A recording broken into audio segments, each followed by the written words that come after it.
నమస్తే, welcome to Durga talks unstoppable. సరికొత్తగా ఒక కేసు ప్రపంచవ్యాప్తంగా కూడా ఒక సంచలనాన్ని సృష్టించిందనే చెప్పుకోవాలి. ఎక్కడైనా కూడాను జనరల్ గాను పోలీసులు వేరు, నిందితులు వేరు ఉంటూ ఉంటారు.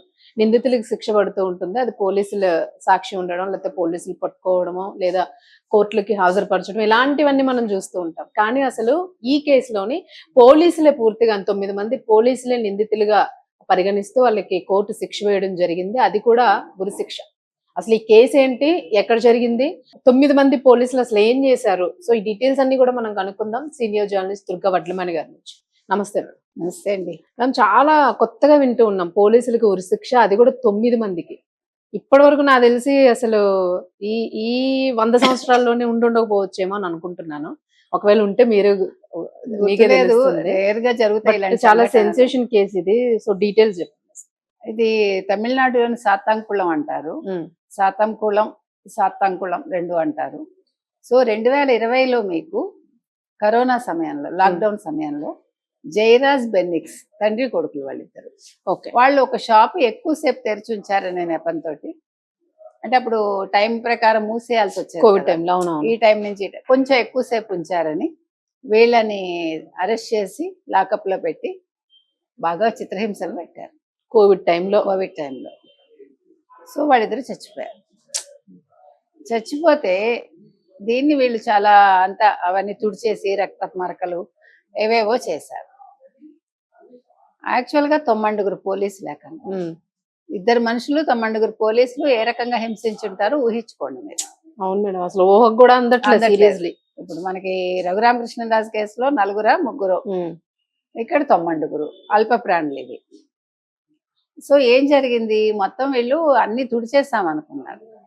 కానీ అధికారులు వచ్చినప్పుడు అక్కడ హెడ్ కానిస్టేబుల్ గా పనిచేస్తున్న రేవతి అనే ఆవిడ నిజంగానండి మహిళల్లో మాణిక్యం అనాలా ఏంటో నాకు తెలియదు. మహిళల్లో మాణిక్యం, అలాగే ఇలాంటి వ్యవస్థలో కూడా అసలు ఆవిడ ఒక ధీర వనిత.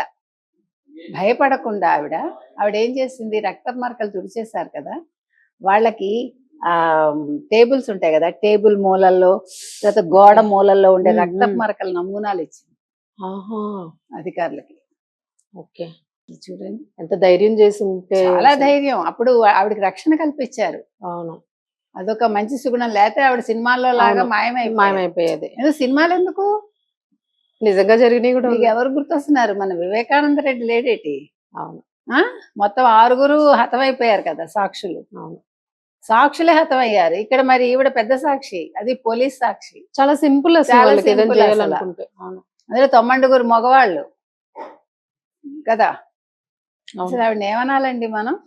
గ్రేట్ మేడం, చాలా గ్రేట్. ఇలాంటి వాళ్ళు రావాలి, నిజాలు అనేవి ఎగ్జాక్ట్లీ బయటకు వస్తాయి. అసలు ఇలాంటి వాళ్ళే ఉండాలి, ఇలాంటి వాళ్ళే రావాలి మనకి. అంటే మనం చాలా సినిమాల్లో చూస్తాం మనం, మహిళా పోలీసులు అంటే ఎంత నిజాయితీగా ఎలా న్యాయం కోసం పోరాడతారని. ఇవాళ జైరాజ్ బెన్నిక్స్ ఆత్మ శాంతిస్తోందంటే ముఖ్యంగా దానికి కారణం రేవతి ఆవిడే. సో న్యాయస్థానం కూడా చాలా ఇదిగా మాట్లాడారు వాళ్ళు కూడా. మేడం, అంటే వీళ్ళని అడుగుతారు కదా అసలు ఎందుకు అలా చేశారు. అదొక చిన్న షాపు, దుకాణం మూయలేదన్నది అసలు. అది దట్టు కోవిడ్ టైంలో ఎంతో మంది మరణించారు. అదొక పాండమిక్ సిచువేషన్. వాళ్ళకి పిచ్చెక్కిందేమో అంతే, మనకి తెలియదు సైకోయిజం అదే కదా. అందుకే కోర్టు కూడా ఏమంది తెలుసా, ఇప్పుడు స్పెషల్ కోర్టు, ఈ ప్రత్యేక కోర్టు కస్టడీ డెత్ కేసులో మధురైలోని ప్రత్యేక కోర్టు ఏప్రిల్ 2026లో చారిత్రాత్మక తీర్పు వెలువరించింది. మొత్తం అంటే జి ముత్తుకుమరన్ అనే న్యాయమూర్తి ఈ తీర్పు చెప్పారనమాట. ఇది అత్యంత అరుదైన కేసుగా పేర్కొన్నారు ఆయన. ఆ కోర్టు కూడా అదే చెప్పింది. పోలీస్ చర్యలను తీవ్రంగా ఖండించింది. సో వాళ్ళకి మరణశిక్ష విధించారు. వాళ్ళు ఎవరెవరంటే శ్రీధర్, రఘు, గణేష్, మురుగన్, బాలకృష్ణన్, ముత్తురాజ్ చెల్లాదురై, థామస్ ఫ్రాన్సిస్, సమదురై, వేల్ముత్తు.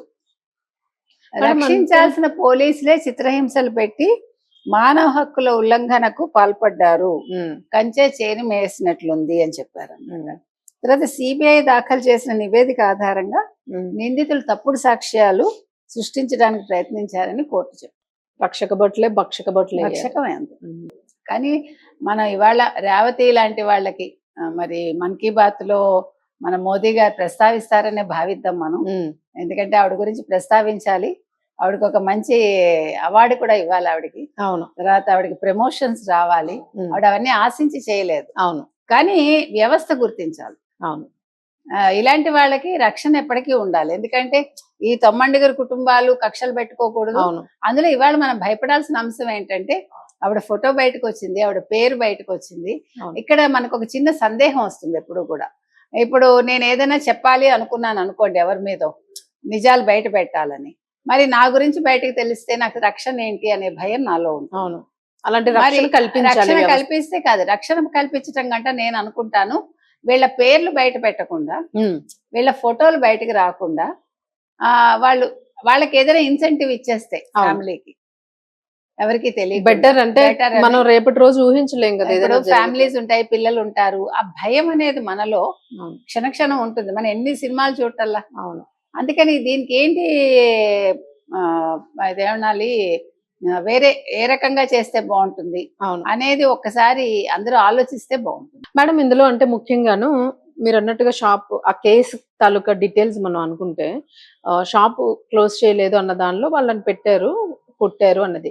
ఇంకేమైనా పాత కక్షలు ఏమైనా ఉండుండొచ్చా, లేకపోతే ఆ 9 మంది వ్యవహరించడానికి గల మెయిన్ రీజన్ ఏమై ఉంటుంది? ఏముండదండి, మనం అనకూడదు తాగున్నారో లేకపోతే ఫ్రస్ట్రేషన్ లో ఉన్నారో. కోవిడ్ టైం కదా,